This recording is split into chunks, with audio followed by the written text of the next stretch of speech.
see what your clear mental picture is as we are getting the horse prepared to go outside? My clear mental picture is for this horse to feel soft, feel comfortable, and let me move his body where I need it to be.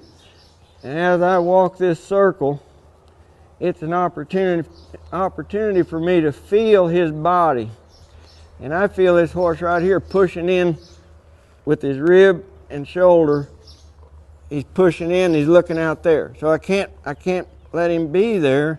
That's not a good place to be. So I'm going to use my right leg. I'm going to continue looking around to the right, and he's still pushing in a little bit. I'm waiting for him there. And when I said there, he moved his shoulder and rib away from this leg. And by moving it away, I mean he moved completely away from my leg. He got complete freedom. Here he is pushing again here. So as I go around, I'm getting an opportunity to let him feel me or not feel me based on his attitude. And he's looking outside, he's wanting to go out there, and he's not listening right here. So I'm waiting for him to listen. There. He's in complete freedom. It'll happen again when I come around here. I know it is. He told me it's going to happen again because of what he did last time. So I'm going to shorten up the bridle rein a little bit and get a little more assertive about where I want him to go, how I want him to travel, how he's carrying himself. I'm going to encourage him to step forward. I'm wanting this horse to tuck his nose a little bit and step on around and not just be hollowed out and looking for a bird or something to jump from. I want him to listen to me. So I'm engaged with every step here. By engaged, I mean it's an opportunity for me to feel which side he's trying to go out on. He's got complete freedom within. See him pushing off to the right. Now he's back. Now he's pushing left. Now right. In the sweet spot. My right leg's on. I'm still looking around here to the right. I'm going to stay here until this horse gets comfortable here. Pretty comfortable right here. So I'm going to go straight. I'm going to look left. And I'm going to go left. See him brace up there and stop his feet right there. If you're outside and your horse does that, raises up, stops his feet, starts snorting, he's telling you, look, something's going to eat me here. I've got to come alive. I've got to be ready to run. And I said, no, you forgot. I'm leading today. You don't have to look for something to eat you, because I'll tell you. I'll protect you. There he is again. He's bracing back up. I'm going to ask this horse to get forward here a little bit better. I want him to come up and get forward. Just stay at a rhythmic trot here till we get some agreement. What happens when somebody's just riding a circle and they don't understand the feel of the shoulder or the hip or the head looking outside of the circle? Can you talk about that? Because I see this being real important here, because you're directing the shoulder, where the horse is looking. I mean, so what you're doing is bringing that whole horse just into you. Cindy's asked me a question now. I know you probably can't hear her, so she's asking me why the importance of body part control here when we're just wanting to go on a leisurely ride. Because the attitude, where the horse is looking, how his attitude is going to show up in his body in the form of what I call brace. And if my horse is bracing on me in here, when I go outside, I won't have a snowball chance, and to be able to control it. He's gonna get scared. He's gonna grab the bit, and he's gonna do whatever he needs to do. So I need that body control in here, so that I can softly direct him outside when he gets a little trouble. See him outside here right now? He's outside and he's on my right rib, my right leg. So I'm going to redirect that energy to the right and go forward here. Now he feels much better now than he did just a minute ago, but he's still not where he needs to be. See him sticking his nose up, rooting, looking for a looking for a way out. I've got him on a short bridle rein here. Just get out of here, cat. Couldn't survive without the morning appearance of the cats. Now, So every step, every body part, you are constantly reading when you're on the ground and when you're in the back. And now that you're on the back, you're feeling it. yes, I'm reading this horse's attitude through the feel in his back, and I'm reading the attitude by how he's placing his feet on the ground. You see the rhythm? But when I asked him to turn right, he left me. He wasn't there. And the rhythm changed when you turn. Yeah. Well, he's starting to find a balance. Starting to find a balance. But I feel in this horse that there's a playful edge on him still. So I'm gonna ask him to go to work here. By going to work, I mean come up from behind and get up in that bridle. Step around there, go forward. Get up. See, when I asked with a little more energy, he didn't want to stay in my picture. He wanted to escape so he could get away from it by either not going forward, I felt him resisting, or I felt him pushing on my hands a bit. I'm going to change direction here. Looking around. Come on, get up. I said, come on, get up for your guys' watching's sake, not for the horses. I don't talk to them verbally. I talk to them through my body.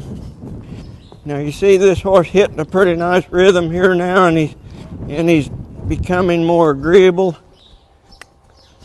And all I've done so far is ride a figure 8. And I'm looking for the ability to move this horse's body to the left with my right foot. I'm looking for the ability to move this horse's body to the right with my left foot. I'm looking for the ability to go where I'm looking and have this horse not pushing on my hands. And I took a little bit of contact with him there. Instead of softening, he pushed on me and he walled his head a little bit. He said, I don't like that. I'm not going to agree with you there. So I just stayed there until he agreed with me. What I'm thinking about too is that I'm thinking about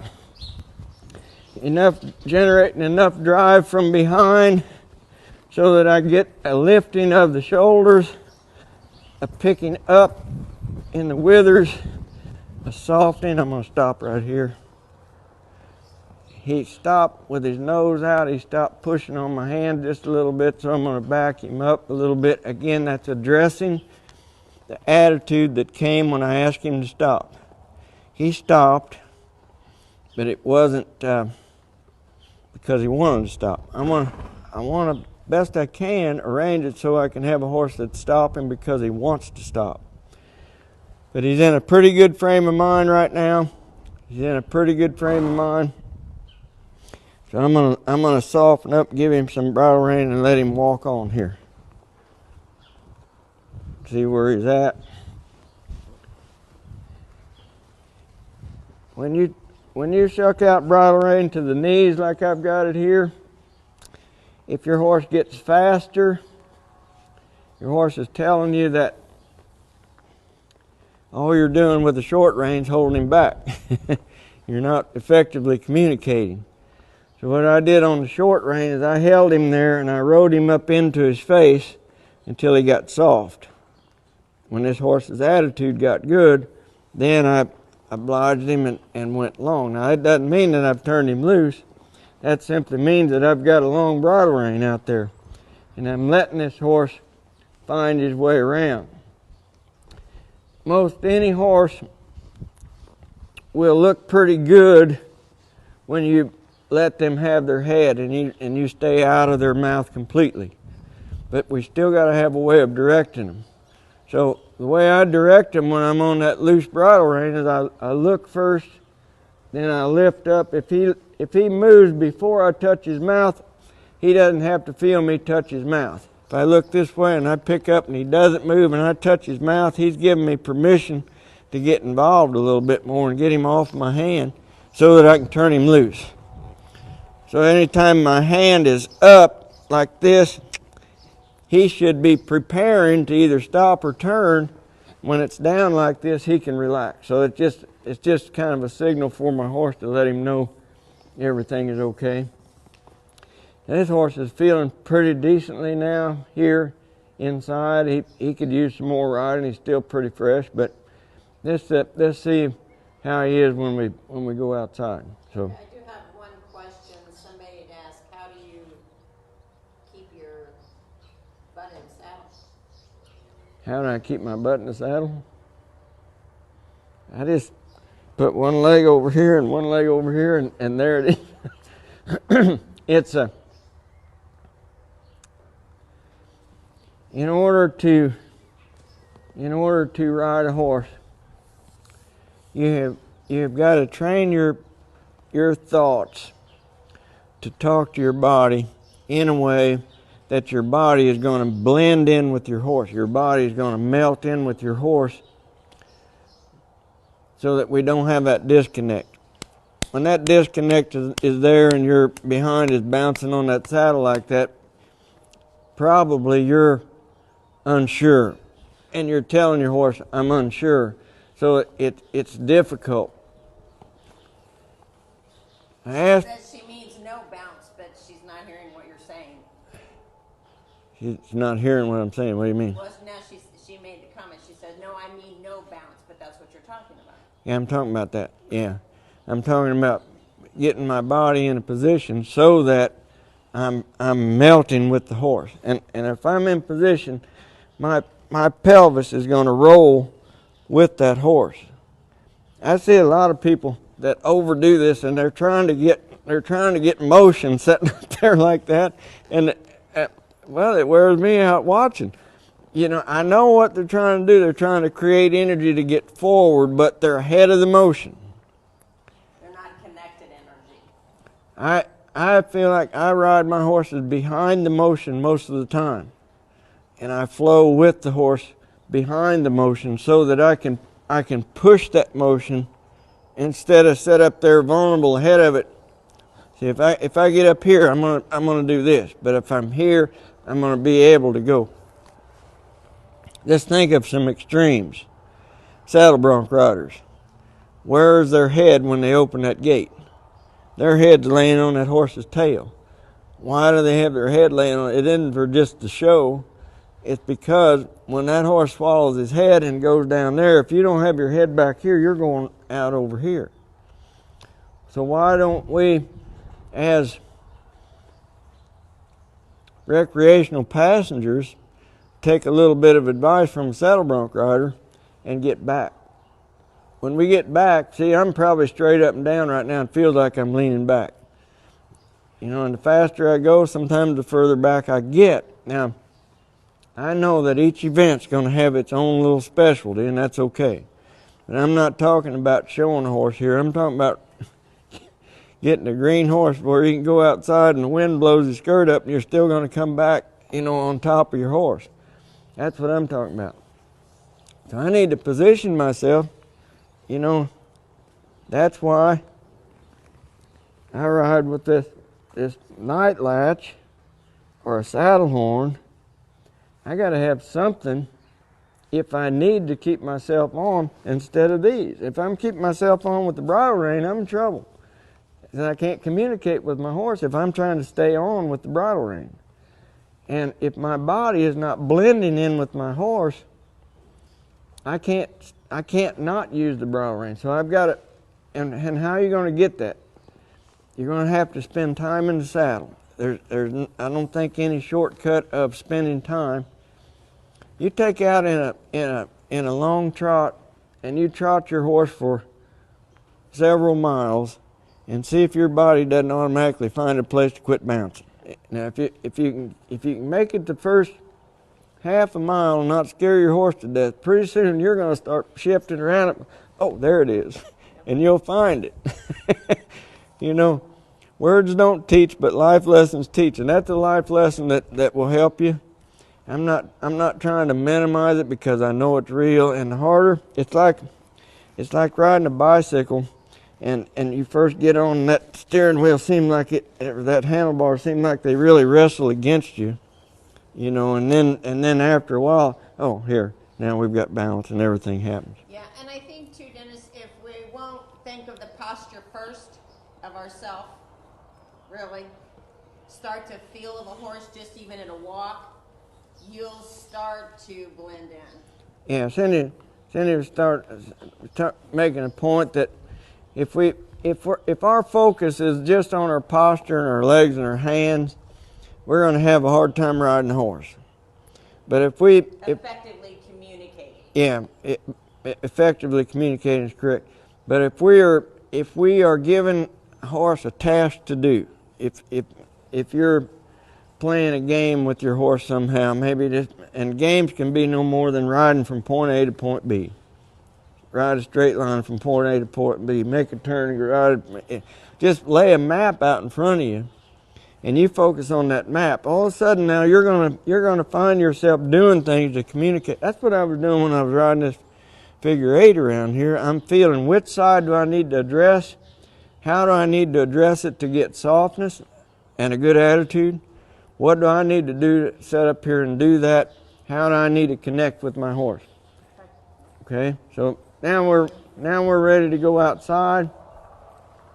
And What's your clear mental picture? my clear mental picture is to feel this horse as I approach going outside, and feel best I can what is going through this horse's mind. What's his body telling me that he's feeling like? Is he okay? Is he bothered?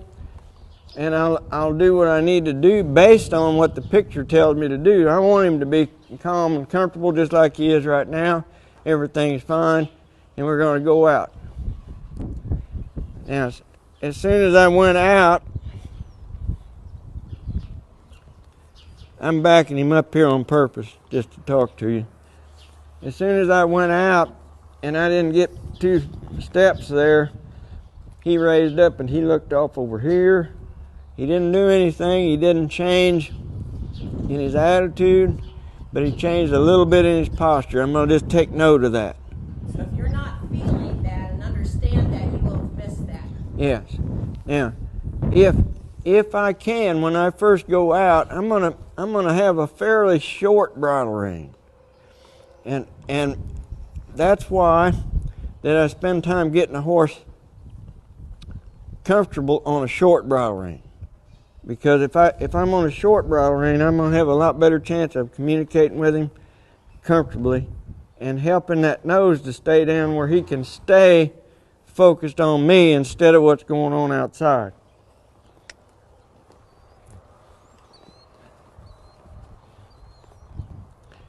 Once I get out here, then I'm going to just start directing him around just like I did when I was inside. And I'm feeling this horse. I'm feeling him pull me off to the right. So I addressed that. I'm feeling him being okay. I'm feeling him pulling off to the right again. He needs to come around. So my right foot got involved. Now my left foot. Now my right. Same thing you did inside. Same thing. I'm feeling his body. I'm feeling if he's paying attention or if he's not. I'm gonna go up here, go straight. I want him to soften up. Give me a little better feel forward. A little better feel forward.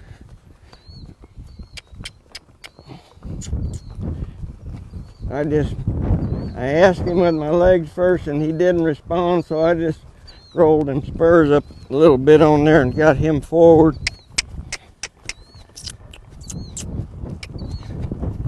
Now I'm going to come back inside. This transition from outside to inside is where horses have trouble a lot of times, so I'll just go in here and ride around. I don't want my horse to change feel in here to any different.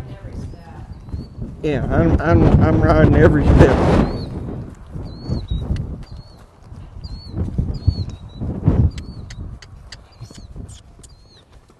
you're feeling the posture, you're feeling the shoulders, you're feeling the hip, you're just feeling the horse as I go around here. I'm hitting a rhythmic trot, and I'm looking for softness.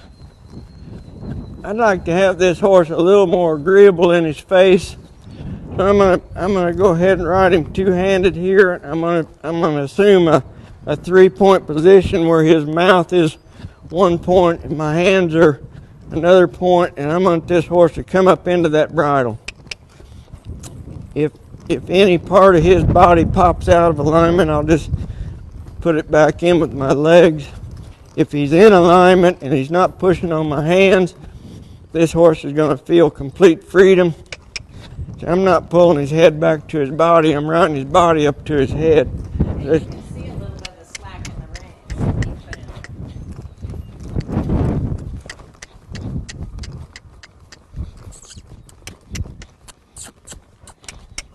Yeah, out here he'd want to get his head up a little bit, and I didn't let him.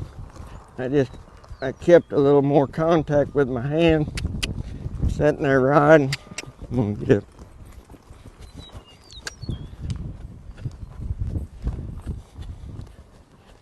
I've got quite a bit of energy up, quite a bit of life in my body, because